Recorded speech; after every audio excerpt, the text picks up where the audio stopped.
Hello everyone, छुट्टियां खत्म हो चुकी हैं। पढ़ाई पे एक बार फिर से वापस लौटते हैं। परिवर्तन सीरीज के आज हम लोग लिटरेचर की पोयम के पहले पोयम को स्टार्ट करने वाले हैं। लेकिन पहला पोयम स्टार्ट करूं उससे पहले आपसे एक रिक्वेस्ट है, और आपका भरोसा मैं जीत सकूं या आपको भरोसा दिला सकूं कि आपकी तैयारियां किस तरह की हो रही हैं, प्लीज मैं आपसे हाथ जोड़कर रिक्वेस्ट करता हूं कि आप हमारी कविता को पढ़िए।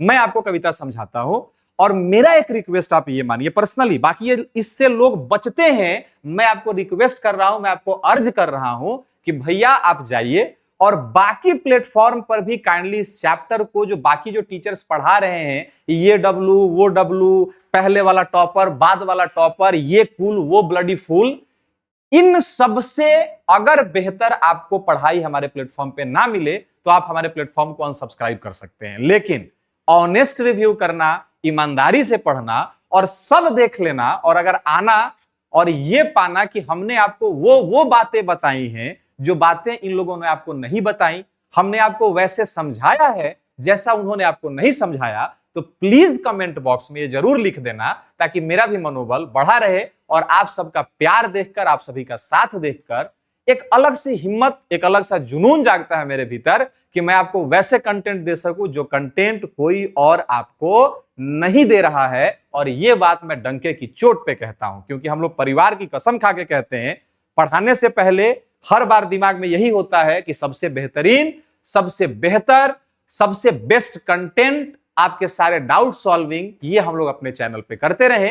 तो आज हम लोग बिहार बोर्ड क्लास 12 इंग्लिश की पहली कविता sweetest love I do not go by John Donne को स्टार्ट करने वाले हैं। उससे पहले मैं आपको इस कविता से जुड़े सारे फैक्ट, सारे फाइल, सारे फिगर्स एक एक करके ऐसे समझा दूं कि एग्जामिनेशन हॉल में आपका कलम रुके नहीं, आपकी कलम आग उगले, और जो आपका कॉपी चेक करे वो मजबूर हो जाए कि भैया इसका नंबर काटे, तो आखिर काटे कहां से। तो आइए बिना टाइम को वेस्ट किए शुरू करते हैं the very first poem of BSCB 12, chapter number 1, poem number 1, sweetest love I do not go by John don. देखिए इस कविता को, देखिए कविता को बाबू पता है लोग टीचर पढ़ाते कैसे हैं कि एक लाइन पढ़ा दिए, उसका हिंदी समझा दिए और फॉर्मेलिटी पूरी करके आगे बढ़ गए। ये काम हम लोग अपने चैनल पे नहीं करेंगे। हम लोग पहले राइटर के बारे में समझेंगे, टाइप ऑफ पोएट्री को समझेंगे। सबसे पहले समझो कि जो हमारे राइटर हैं जॉन डॉन, जॉन डॉन क्या नाम है इनका? John Donne. ये जॉन डॉन का जन्म हुआ था 1572 में। क्लियर? 1572 में इनका जन्म हुआ और इनका स्वर्गवास 1631 में हो गया। क्लियर? यानी ये 16वीं शताब्दी और 17वीं शताब्दी दोनों ही सेंचुरीज को आपस में समेटे हुए हैं। बात समझ में आ रही है? देखो, मिड 16th सेंचुरी में इनका जन्म हुआ और मिड 17th सेंचुरी में इनका निधन हुआ। क्लियर? अब पहले समझो कि what type of poetry is this. पहले इस कविता के टाइप को समझो। इस कविता का टाइप क्या है भैया? तो इस कविता का टाइप है metaphysical, metaphysical love lyrics. Now what is metaphysical? मैंने आपको कहा कि कंपेयर जरूर करना है। देखो, आपको बहुत से लोग आके ये बता जाएंगे कि ये जो कविता है वो मेटाफिजिकल है, मेटाफिजिकल है, लेकिन मेटाफिजिकल का मतलब क्या है? देखो, मेटाफिजिकल जो वर्ड है उसको पहले समझते हैं।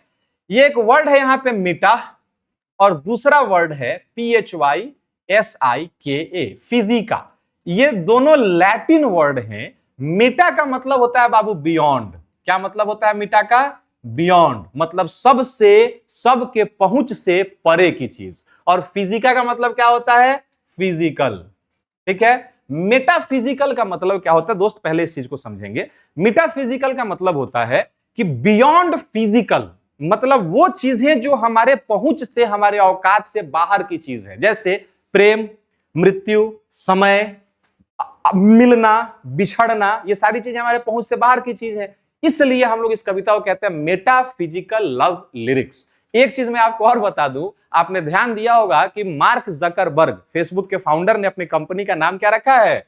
मीटा फाउंडेशन। यानी वो इनडायरेक्टली वो कहना चाहता है I am beyond your rich.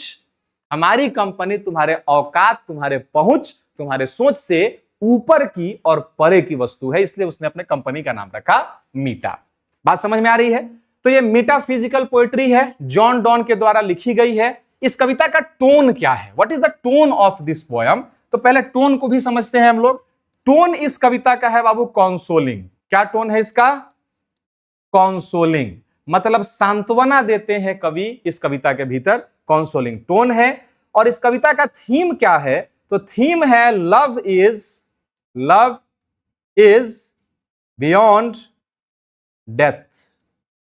प्यार मृत्यु से भी परे और ऊपर की वस्तु होती है। बात समझ में आ रही है? हमने राइटर के बारे में समझा, हमने समझा टाइप ऑफ पोएट्री के बारे में, मीटा और फिजी का दोनों वर्ड को समझा, हमने इस कविता के टोन को देखा, हमने इस कविता के थीम को देखा। अब हम लोग इस कविता के ऊपर आते हैं कि भैया आखिर इस कविता में पोएट कहना क्या चाहते हैं। देखिए, ये जो हमारे जॉन डॉन भाई साहब हैं, इनकी प्रेमिका थी, और प्रेमिका का मैं आपको फिर एक और एक्सक्लूसिव चीज बता रहा हूं। प्रेमिका का इनके नाम था एन मोरे। क्या नाम था इनकी प्रेमिका का? एन मोरे। ये एन मोरे से अलग हो रहे हैं, सेपरेट हो रहे हैं। और जब ये अपने प्रेमिका से सेपरेट हो रहे हैं, क्योंकि जाना इनका जरूरी था, तो उनकी जो प्रेमिका है वो सेपरेशन को एक्सेप्ट नहीं कर पा रही। वो कहती क्या है कि मतलब अब आप ही अगर अपनी प्रेमिका से अलग हो रहे हैं, तो क्या कभी आपकी प्रेमिका चाहेगी कि आप उससे अलग हो जाए? अगर दोनों में लव है तो अपने प्रेमिका से वो अलग हो रहे हैं। उनकी प्रेमिका उस बात को हजम नहीं कर पा रही, और वो उसको कॉन्सोलिंग टोन में कॉन्सोल करते हैं, दिलासा दिलाते हैं, भरोसा देते हैं कि देखो प्रिय, मैं तुमसे थक के नहीं जा रहा, मेरा मन भर गया है, मैं इसलिए भी नहीं जा रहा, मुझे और कोई तुमसे ज्यादा प्यार करने वाला मिल गया है, मैं इसलिए भी नहीं जा रहा, मैं जा इसलिए रहा हूं क्योंकि मेरा जाना जरूरी है। क्यों जरूरी है वो आगे इस कविता में हम लोगों को मिलेगा। फिर वो अपनी यात्रा को सन की यात्रा से कंपेयर करते हैं, और वो पत्नी को, प्रेमिका को समझाते हैं कि देखो ऐसा है कि सूरज भी एक बार एक यात्रा पे निकलता है, हर रोज सुबह सूरज यात्रा पे निकलता है, और वो अपनी यात्रा को पूरा करके लौट के वापस आ जाता है। जबकि सूरज के पास ना तो लौट के आने की इच्छा होती है, ना उसके पास लौट के आने की कोई वजह होती है। जब वो चला आता है तो पगली मेरे लिए चिंता मत करो, क्योंकि मैं तुमसे प्यार करता हूं, मेरे पास वजह भी है, मेरे पास सेंस भी है, मैं तुम्हारे पास लौट के वापस आऊंगा। ठीक है। फिर उनकी प्रेमिका रोने लगती है, आह भरने लगती है। ये आनंद वाला आह नहीं था, दर्द वाला, तकलीफ वाला आह था। वो उसको कंसोल करते हैं, समझाते हैं, और क्या कुछ बातें उन्होंने अपनी प्रेमिका को उस दिन कही कि वो जा पाए। और गए तो फिर क्या वो वादा करके गए। हम लोगों को इस कविता में बहुत सुंदर सी मेटाफिजिकल लव लिरिक पोएट्री में यही चीजों को पढ़ना है कि आखिर जो राइटर है हमारा कहना क्या चाहता है। उससे पहले मैं आपको एक चीज बताऊं, ध्यान देंगे, हमारे जो एंशिएंट इंग्लिश है, एंशिएंट इंग्लिश में और मॉडर्न इंग्लिश में कुछ वर्ड ऐसे हैं जो बिल्कुल अलग हैं। मैं आपको उनके स्पेलिंग्स को थोड़ा सा ध्यान में पहले दिला दूं। देखिए, जो एंशिएंट, जैसे मान लीजिए HEE ही, मॉडर्न में आप उसको HE पढ़ते हैं। SHEE शी, आप मॉडर्न इंग्लिश में उसको शी पढ़ते हैं। आप BEELEE आप इसको मॉडर्न इंग्लिश में BELIEVE पढ़ते हैं। एंशिएंट इंग्लिश में THEE THOU दो होता था, मॉडर्न इंग्लिश में U होता है। ठीक है। उसके अलावा U होता है, THY दाई होता था, मॉडर्न इंग्लिश में योर होता है। इस टाइप के आपके को बहुत से वर्ड्स इस कविता के भीतर मिलेंगे। आप कंफ्यूज नहीं हो, इसलिए मैंने आपको बता दिया कि जो एक्स्ट्रा ई वगैरह कुछ मिलेगा, कहीं कहीं आपको स्पेलिंग में अंतर दिखेगा, हालांकि मैं वो बताता चलूंगा, तो आप उन सब चीजों को देख के काइंडली कंफ्यूज नहीं होंगे। और हम लोग कविता की बिल्कुल शुरुआत पे पहुंचते हैं। मैं पहले सारे वर्ड्स को अंडरलाइन कर देता हूं कि भैया वो वर्ड्स आप लोग थोड़ा सा ध्यान से देख लेंगे। ठीक है। ऐसे पढ़ना है, चूंकि मैंने अभी स्टार्टिंग में ही चैलेंज किया है। आप काइंडली इस वीडियो को सबको शेयर करिए, और शेयर करके आप ये कहिए कि भैया आप सारे चैनल से कंपेयर करो। घर की मुर्गी दाल बरोबर वाला हाल नहीं, चूंकि मैं आपका अपना टीचर हूं, तो आप इस चीज को हल्के में मत लो। 2-4 जगहों के जिनका मैंने नाम लिया, उनके ऑफर को भी मैं रिजेक्ट कर चुका हूं।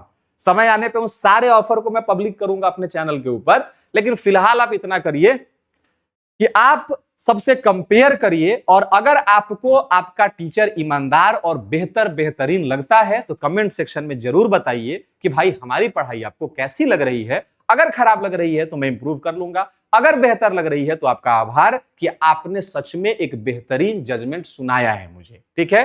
पहले कुछ वर्ड्स को देखते हैं। देखो, अभी जैसे आप GOE गोए, ये गोए नहीं है, ये गो है। ठीक है, जहां जहां स्पेलिंग में अंतर है मैं आपको थोड़ा सा एक बार अंडरलाइन कर लूं, जैसे गोए, ठीक है, वियरीनेस का स्पेलिंग वियरीनेस यहीं तक रह जाता है मॉडर्न इंग्लिश में। आप देखिए MEE ये मी हो गया, बात समझ में आ रही है। इसके अलावा सेल्फ F तक ही रह जाता है। डाई की जो स्पेलिंग है वो DIE हो जाएगी, ठीक है। सन SUN यहीं तक रह जाएगा। ऐसे बहुत से आपको वर्ड्स मिलेंगे जो वर्ड्स की स्पेलिंग को आप मॉडर्न स्पेलिंग में कन्वर्ट करके काइंडली उसको समझने की कोशिश करिएगा। क्लियर? तो देखिए ये जो पहला स्टेंजा है कविता का, इसके स्पीकर कौन है? इसके स्पीकर कौन है? इसके स्पीकर है भैया हमारे जॉन डॉन, ठीक है। और ये दोनों भैया देखो बातें कर रहे हैं, ठीक है। इतना क्लोज आके बात नहीं कर रहे होंगे, क्योंकि धीरे धीरे बोल रहे थे तो फुसफुसा दिए होंगे, कान उनमें जाके सट गए होंगे ज्यादा, इसलिए कहते क्या है जॉन डॉन, वो अपनी कंसोल कैसे करते हैं, कैसे समझाते हैं अपनी प्रेमिका को, इसको बहुत ध्यान से समझो। कहानी को एकदम शुरू करते हैं। कृपया किताब कॉपी लेके कलम लेके बैठ जाइए, बेहतरीन नोट्स बनाइए और ऐसे पढ़ोगे तो फाड़ के रख दो कि मार्क्स चेक डालने वाला, कॉपी चेक करने वाला कंफ्यूजन में पड़ जाए कि इसका नंबर इसमें से कटने लायक है ही नहीं, काटे कहां से। और वो चीज मैं आपको समझाऊंगा। देखिए वो कहते हैं कि sweetest love I do not go for weariness of thee. Weariness का मतलब होता है बाबू थकान, थक जाना। बात समझ में आ रही है? Sweetest love I do not go for weariness of thee. प्रिय मैं तुमसे थक गया हूं इसलिए दूर नहीं जा रहा। Nor in the hope that the world can show A fitter love for me. Nor in the hope, मैं इस उम्मीद में भी नहीं जा रहा that the world can show, कि इस पूरी दुनिया में मुझे दिख सकता है ए फीटर लव फॉर मी, तुमसे ज्यादा प्यार करने वाला। बात को समझो। ये कहते हैं कि sweetest love I do not go for weariness of thee. प्रिय मैं तुमसे थक के नहीं जा रहा। नॉर इन द होप, मैं इस उम्मीद में भी नहीं जा रहा that the world can show, इस पूरी दुनिया में मुझे दिख सकता है ए फीटर लव फॉर मी, मुझे तुमसे ज्यादा प्यार करने वाला कोई दिख जाएगा, मैं इसलिए भी नहीं जा रहा। सवाल उठता है, was the speaker weird out of his girlfriend? क्या वो अपने प्रेमिका से थक गया है? नो। दूसरा question, was he going in search of fitter love? The reply is no, वो फीटर बेहतर प्रेम की तलाश में नहीं जा रहा। ठीक है, आगे कहते हैं कि बट, लेकिन, since that I must die at last. लेकिन देखो एक बात बताओ प्रिय, क्या मैं और तुम हमेशा एक साथ रहने वाले हैं? अगर मैं मर गया होता तो उसको तुम्हें स्वीकारना पड़ता ना जी, तुम मान जाती ना कि मैं मर गया। तो मृत्यु को जब तुम स्वीकार कर सकती हो तो ये पल भर के लिए, कुछ समय के लिए मैं जा रहा हूं फिर लौट के चला आऊंगा, क्या तुम इस सेपरेशन को एक्सेप्ट नहीं कर सकती? मतलब मौत को जब स्वीकारा जा सकता है, किसी का पति अगर मर जाता है तो प्रेमिका पत्नी उसकी मान जाती है ना कि मैं मर गया, मेरे पिता का स्वर्गवास हो गया, मैं रोया चिल्लाया चीखा लेकिन मान गया ना कि अब मेरे पापा मेरे साथ नहीं है। तो जब मृत्यु को स्वीकार सकती हो, एक ना एक दिन तो मुझे मरना ही है, ये सत्य है। Meeting and departure is the rule of the nature. मिलना और बिछड़ना ये इस प्रकृति का नियम है, सबको बिछड़ना होता है। मैं तो बिछड़ भी नहीं रहा पगली, मैं जा रहा हूं फिर लौट के आऊंगा। देख कितना प्यार से वो समझा रहे हैं उसको। But since that I must die at last, तो चूंकि अंत में मुझे मर ही जाना है, it is best to use myself in jest. Jest का मतलब है उत्साह। तो ये बेहतर है कि उत्साहित होकर मुझे जाने दो, क्योंकि अंततः मुझे मर ही जाना है। तुमसे दूर होकर मैं भी बहुत खुश रहने वाला नहीं हूं, मैं भी दुखी हूं, उदास हूं। अंततः जब मुझे मर ही जाना है तो ये बेहतर है कि मैं जा रहा हूं तो थोड़ा उत्साहित हो जाओ, थोड़ा हंस दो, मुझे जाने दो, ताकि मेरा भी रास्ता यहां से जाने का आगे का खुशी खुशी सा बीतेगा। क्लियर? अपनी प्रेमिका को समझा रहे हैं। आगे सुनो, thus by feigned death to die. सुनो, और अगर उत्साहित होकर मुझे भेजोगी, मैं मर भी गया रास्ते में, मैं अगर मर भी गया तो मैं मरते समय भी उत्साहित होकर मरूंगा, मृत्यु को हरा के मरूंगा कि मैं मर रहा हूं, लेकिन जिससे मैं मेरे पीछे प्यार करता था, मेरी प्रेमिका एन मोरे, वो कम से कम जिंदा है। बात समझ में आ रही है? इंसान अपने लिए कम डरता है, अपने लोगों के लिए ज्यादा डरता है। अच्छा आप एक बात बताइए, मैं, आप, ये वो दुनिया का हर इंसान इस धरती पे जीना क्यों चाहते हैं? पता है क्यों जीना चाहते हैं? इस धरती पे जिंदगी में हर तरह का कष्ट है बउआ, ध्यान दीजिएगा। हम लोग जीना इसलिए चाहते हैं क्योंकि मम्मी पापा भाई बहन प्रेमी प्रेमिका ही दोस्त चाचा चाची टीचर सब कोई यहीं पर है। अगर इन सारे लोगों को कोई मार दे तो क्या हम लोग एक पल भी रहना चाहेंगे? हम लोग तो मर जाएंगे। राइटर कहते हैं कि देखो मैं जा रहा हूं, मुझे उत्साहित करके भेजो, मैं मरूंगा भी अगर तो उत्साहित होकर मरूंगा कि मरने को मैं मर रहा हूं, लेकिन पीछे मैं जिससे प्यार करता था वो जी रहा है, मेरी प्रेमिका जी रही है। क्लियर? सेकेंड स्टेंजा में अब यहां ध्यान देखेंगे, वो अपनी जर्नी को एक्सप्लेन करते हैं। वो अपनी यात्रा को बुआ सूर्य की यात्रा से, सन की यात्रा से कंपेयर करते हैं। और सुनो कहते क्या है, वो कहते हैं, सुनो, yesternight the sun went hence and yet he is here today. सुनो, मैं जा रहा हूं तो क्या मैं पहला हूं जो जा रहा हूं? कल की शाम, यस्टर मतलब होता है बीता हुआ, डे का मतलब होता है दिन, यस्टर डे मतलब बीता हुआ दिन, तो यस्टर नाइट मतलब बीती हुई रात, कल की शाम, कल की रात। Yesternight the sun went hence and yet he is here today. सुनो प्यारी, एक बात पे ध्यान दो प्रिय, कल की शाम सूरज इधर पश्चिम में डूबा था और ये देखो फिर ऊपर निकल के सामने चला आया। He hath no desire nor sense, hath, has, modern word क्या है इसका? has.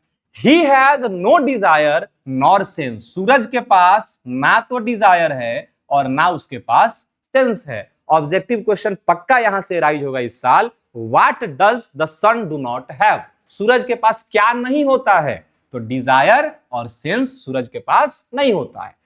He hath no desire nor sense nor half so short a way, then fear not for me. Fear की स्पेलिंग देखेंगे और मी की स्पेलिंग देखिए। He has no desire nor sense, कल की शाम सूरज इधर गया, लौट के फिर इधर वापस आया, उसके पास ना तो डिजायर है ना तो सेंस है, वो फिर भी आया। Nor half so short a way, then fear not for me. मैं तो उसके इतना लंबा यात्रा पर भी नहीं जा रहा, तो मेरे लिए डरो मत। बात को समझिए, मान लो कि ये हमारी धरती है, सूरज यहां से उगता है और एक राउंड पूरा ऐसे घूम के फिर लौट के आता है। मुझे तो इतना पूरा दुनिया भी नहीं घूमना है दोस्त, ठीक है? उसके पास डिजायर नहीं है, सेंस नहीं है, लंबी यात्रा है, पूरा दुनिया वो घूमता है, धरती घूमता है, वो फिर भी लौट के आता है। मेरे पास डिजायर भी है, सेंस भी है, मुझे उतनी लंबी यात्रा भी नहीं तय करनी, मुझे तो उससे आधा यात्रा ही तय करना है। यहां से इजराइल जाऊंगा, इजराइल से फिर लौट के तुम्हारे पास चला आऊंगा, ठीक है? Then fear not for me, तो मेरे लिए डरना बंद करो। अब यहां पे इस लाइन में वो प्रॉमिस करते हैं। क्या करते हैं? प्रॉमिस करते हैं। स्टेंजा वाइज समझेंगे तो कंटेंट जो है वो क्वालिटी पूर्ण होगा और बातें बेहतर समझ में आएंगी, ठीक है? यहां तक की बात तो समझ में आ गई कि उसके पास डिजायर नहीं है, सेंस नहीं है, उसके इतनी मेरी लंबी यात्रा भी नहीं है, वो पूरी दुनिया घूमता है, मैं आधी दुनिया घूम के तुम्हारे पास चला आऊंगा। Then fear not for me, तो मेरे लिए डरना बंद करो, बट बिलीव। देखेंगे बिलीव की स्पेलिंग क्या होती है? BELIEVE, लेकिन एंशिएंट इंग्लिश में क्या लिखा है? BELEEVE, ठीक है? अभी आप नया डिक्शनरी में इसको ढूंढने बैठिए तो इसका मतलब नहीं मिलेगा, ठीक है? तो मतलब नहीं मिलेगा क्यों? क्योंकि अब ये वर्ड ही ओरिजिन में नहीं, अब ये है ही नहीं ये वर्ड, अब इसकी स्पेलिंग चेंज हो चुकी है, ठीक है? तो यहां तक तो उन्होंने कंसोल कर दिया, समझा दिया। अब वो कहते हैं बट बिलीव, भरोसा करो, that I shall make a speedier journey, भरोसा रखो मैं सूरज से भी तेज अपनी यात्रा को पूरा करूंगा। क्यों पूरा करेंगे? उसके पास डिजायर नहीं है, इच्छा नहीं है, बुद्धि नहीं है, पूरी दुनिया घूमनी है, वो फिर भी लौट के आता है। मेरे पास डिजायर भी है, सेंस भी है, पूरी दुनिया भी नहीं घूमनी है, मैं तुमसे प्यार भी करता हूं, but believe that I shall make a speedier journey since I take more wings and spurs than ही। स्पर्श का मतलब यहां पे है बाबू उद्देश्य। स्पर्श का क्या मतलब है? उद्देश्य। और विंग का तो मतलब आप समझते होंगे, पंख। देखिए, तो भरोसा रखो कि मैं उससे भी तेज यात्रा पूरी करके आऊंगा, क्योंकि मेरे पास पंख हैं और मेरे पास उद्देश्य हैं। यहां पे आपको मेटाफर मिल रहा है। देखिए, विंग्स जो है, क्या राइटर के पिछवाड़े में सच में पंख निकल के चले आए हैं, वो उड़ के चला आएगा? नहीं, वो कहना यह चाहता है दैट आई लव यू। वो प्यार के पंख की बात कर रहा है कि इंसान जब प्यार में होता है तो उसके पंख निकल आते हैं, वो हर बाधा को, हर मुसीबत को, हर चुनौती को पूरा करके प्रेमिका के पास या प्रेमी के पास लौटता जरूर है। घर में जितनी पाबंदियां होती हैं, हर बाप चाहता है कि उसका बेटा किसी लड़की से नहीं मिले, और हर लड़की की मां चाहती है कि उसकी बेटी किसी लड़का से नहीं मिले, लेकिन दोनों ही लौंडा लौंडी के पिछवाड़े में पंख होता है, उड़ के जैसे न तैसे मिल ही लेते हैं। Love gives you wings, Red Bull gives you wings तो लोग बेकार कहते हैं, love gives you wing.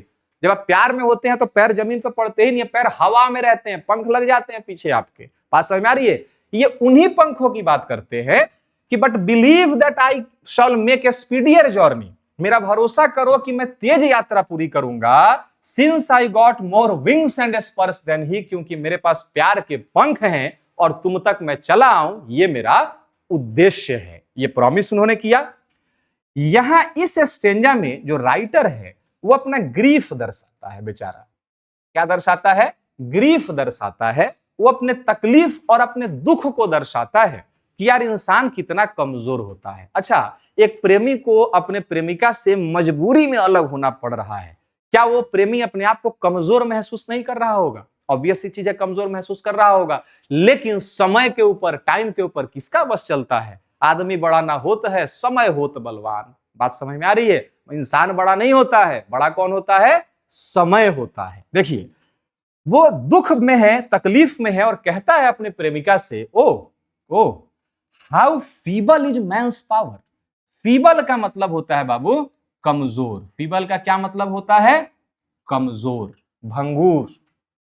O how feeble is man's power that if good fortune fall can not add another hour. देखिए स्पेलिंग, एड की स्पेलिंग देखिए, hour की spelling देखिए, मैंने अंडरलाइन कर दिया वहीं तक जहां आपको मॉडर्न इंग्लिश में मिल रहा है। ये कहता है कि O how feeble is man's power. अरे सुनो प्रिय, इंसान की ताकत कितनी कमजोर होती है, that if good fortune fall, अगर अच्छा समय चल रहा हो, can not add another hour, तो चाह के भी उसमें एक घंटा, कुछ पल जोड़ नहीं सकता। Nor a lost hour recall but come bad chance, और अगर बुरा समय आता है तो चाह के भी उसमें से एक पल घटा नहीं सकता। बात समझिए, यानी according to the poet, who is the most powerful? Time, समय। ये जो समय है, इस समय से बलवान कोई नहीं होता है। बात समझ में आ रही है? समय से बलवान कोई नहीं होता। Time is the most powerful thing. ठीक है?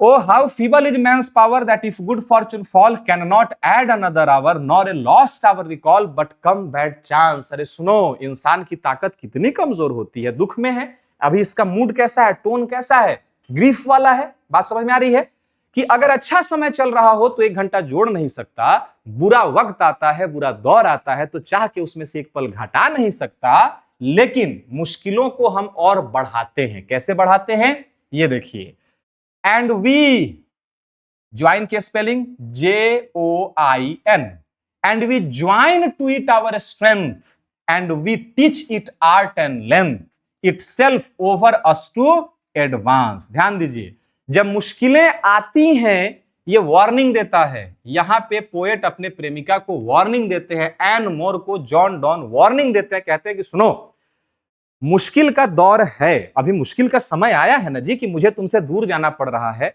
अच्छा समय, अभी मैं और तुम साथ में, अच्छा समय, एक घंटा में जोड़ नहीं सकता, बुरा वक्त आएगा तो घटा नहीं सकता। मुश्किलें आती हैं, लेकिन इसे हम और मजबूत कर देते हैं। कैसे मजबूत कर देते हैं? We join it to our strength and we teach it to art and length itself over us to advance। आने वाले खतरे के बारे में सोच कर हम इस मुसीबत को और बल दे देते हैं। बात समझिए, मुश्किल का जब समय आए, राइटर ये समझा रहे हैं कि देखो अभी हमारा मुश्किल दौर चल रहा है, तो अभी मुश्किल दौर में हम एक दूसरे के साथ रहना है, एक दूसरे को सपोर्ट करना है। मैं जा रहा हूं, मुझे हंसते खेलते विदा करो।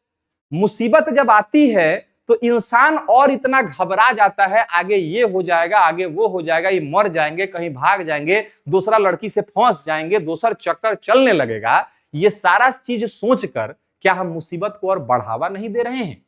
तो आगे बुरा हो जाएगा, एडवांस में ही सोच के कि आगे और बुरा हो जाएगा, ऐसे हो जाएगा, वैसे हो जाएगा। इस मुसीबत को और ताकत और बल मत दो। बात समझ में आ रही है? रामधारी सिंह दिनकर की एक कविता का एक लाइन मुझे याद आता है, उन्होंने एक छोटा सा लाइन उसमें लिखा था कि सच है विपत्ति जब आती है कायर को ही दहलाती है, सुरमा नहीं विचलित होते क्षण एक नहीं धीरज खोते, खमठोक ठेलता है जब नर पर्वत के जाते पांव उखड़, मानव जब जोर लगाता है पत्थर पानी बन जाता है। कितनी बेहतरीन लाइन है कि सच बात है कि जब विपत्ति जब आती है ना, तो जो कायर होंगे, जो कमजोर होंगे वो डर जाते हैं, और जो बहादुर और योद्धा होते हैं वो उसमें और निखर आते हैं। बात समझ में आ रही है? तो कायर मत बनो, डर को अपने ऊपर पहले ही एडवांस में हावी मत होने दो, मेरा बुरा हो जाएगा ऐसा मत सोचो। बात समझ में आ रही है? वरना तुम्हारा डर साबित हो जाएगा। आगे कहते हैं, सुनो, अब वो अपने प्रेमिका को एक बार फिर से कंसोल करते हैं, फिर से कंसोल करते हैं। यहां पे आप एक चीज पाएंगे बाबू कि वो पूरी तरह झूठ बोलेंगे, वो पूरी तरह झूठ बोलेंगे, लेकिन ये झूठ बोलना उस समय उस स्थिति के लिए बहुत अच्छा था। देखिए, उनकी प्रेमिका रो रही है, रुमाल है, ठीक है, आंसू पोंछना था इसका, ठीक है, बहुत रो रही है बेचारी, ये राम, लेकिन देख रहे चमक वाली आंसू है, आंसू निकल रहा है पर आंखों में इसके चमक है कि ठीक बा जा ना, जा जा, बस मैंने देखिए। लेकिन ये चूंकि 16वीं शताब्दी वाला प्यार है, तो ये प्यार में जब ब्रेकअप होता था ना, जब लोग अलग होते थे तो सच में दुख होता था। अभी हम जिस परिवेश में रहते हैं, यहां जब ब्रेकअप होता है ना, तब ब्रेकअप पार्टी सॉन्ग चलता है। बात समझ में आ रही है? गाना वाना होता है, नाच बजाना होता है। क्यों? क्योंकि बैकअप ऑलरेडी पहले से तैयार। अच्छा, एक चीज देखो, इसका एक एग्जाम्पल बड़ी जबरदस्त है। आने वाले विपत्ति के बारे में सोच के हम लोग पहले ही परेशान रहते हैं। अभी एक लड़का का एक लड़की से प्रेम संबंध हुआ, अब लड़का के दिमाग में एडवांस में पता है, पहले से क्या पता है, लड़की सब आजकल बड़ा धोखाबाज हो गई है, धोखा दे देती है। और लड़कियां के दिमाग में पता है क्या चल रहा है, लड़का आजकल बहुत धोखाबाज हो गया, धोखा दे देता है।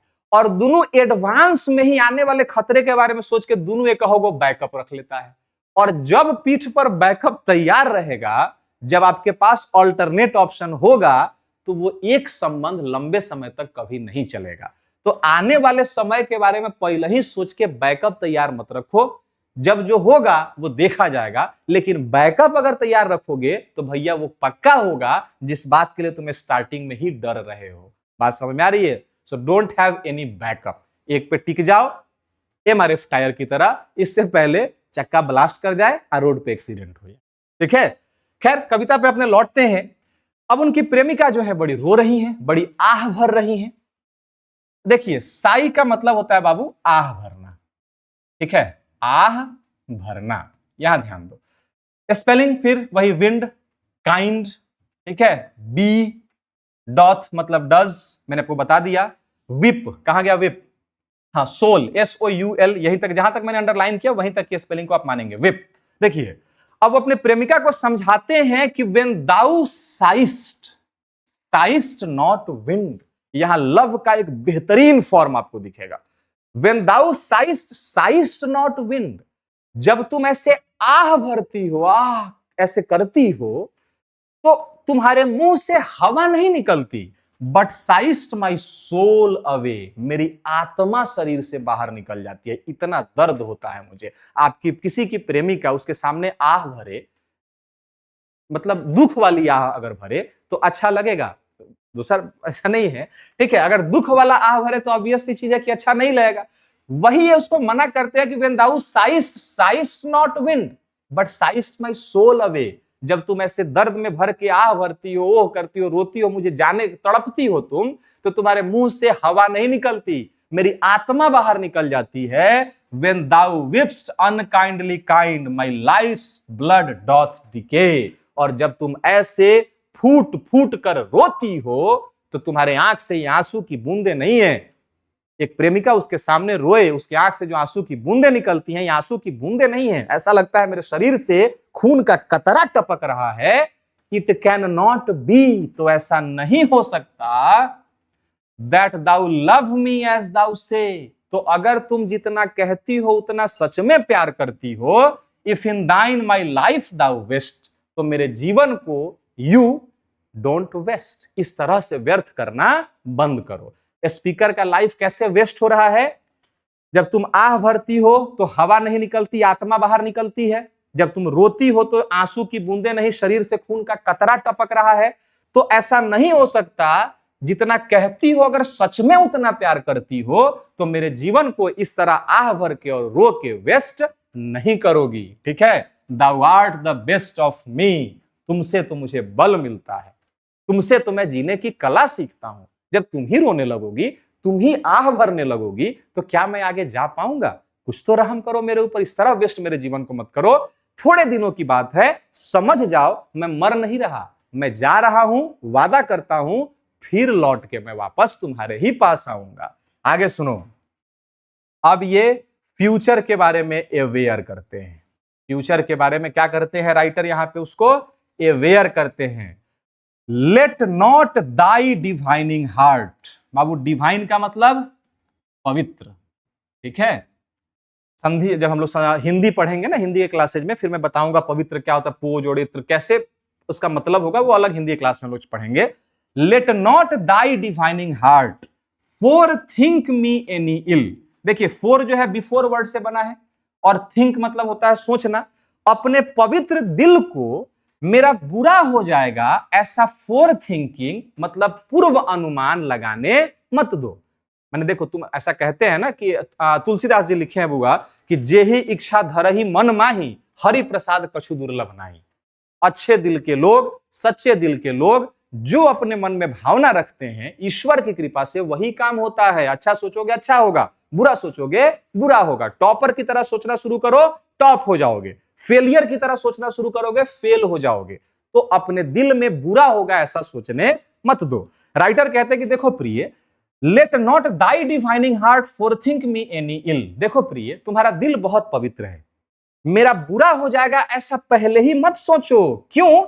डेस्टिनी में टेक दाई पार्ट। क्योंकि अगर सोचोगी ना मेरा बुरा हो जाएगा, तो जो नसीब है, जो भाग्य है, वो इसका फायदा उठा लेगा। माने हम जा रहे हैं, तुम सोचोगे ये रामी मरा जाएंगे मरा जाएंगे मरा जाएंगे मरा जाएंगे, नहीं मराने वाला होगा साला, मरा जाएंगे। ठीक है, सोचो कि ये आ जाएंगे आ जाएंगे आ जाएंगे, नहीं भी आने वाले होंगे ना, तो हम आ जाएंगे। बात समझ में आ रही है? तो डेस्टिनी में take thy part and may thy fear fulfil.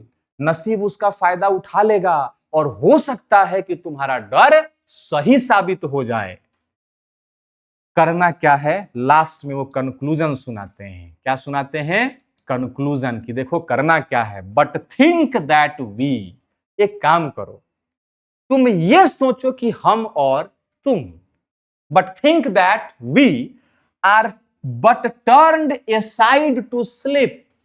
ये मत सोचो कि मैं तुमसे दूर जा रहा हूं, ये सोचो कि हम दोनों एक दूसरे की तरफ पीठ करके सोए हैं। यहां देखिए, ये दोनों एक दूसरे की तरफ भैया पीठ करके सोए हैं, प्रेमी और प्रेमिका। ठीक है, क्या इस प्रेमिका के नजरों के सामने प्रेमी है?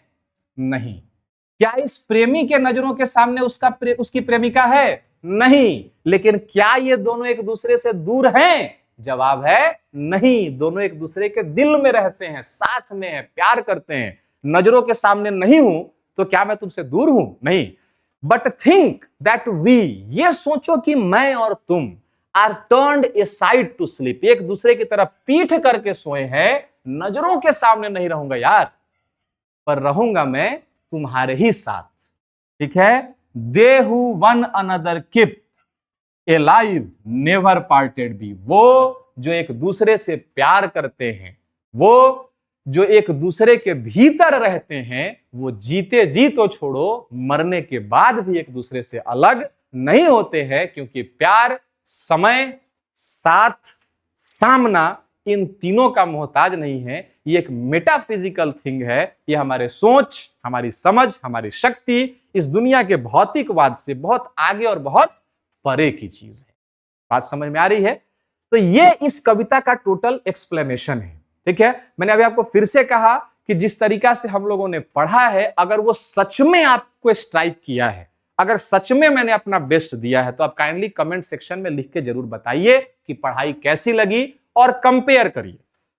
मेरी बातों पे आंख बंद करके भरोसा मत करिए, पहले चारों तरफ घूम लीजिए, एक बार कंपेयर करिए, इसी चैप्टर को उठा के और पढ़िए, कहीं और से देखिए, कहीं और से देखिए। और अगर आपको लगे कि सर, बिहार वाले सर जी पे रवि रोशन सर ने जो पढ़ाया है और जितना पॉइंट हम लोगों को बताया है शुरू से लेकर लास्ट तक, इस तरह बारीक से बताया है, अगर उस सबसे बेहतर बताया है तो हमारे पास लौट के आइए।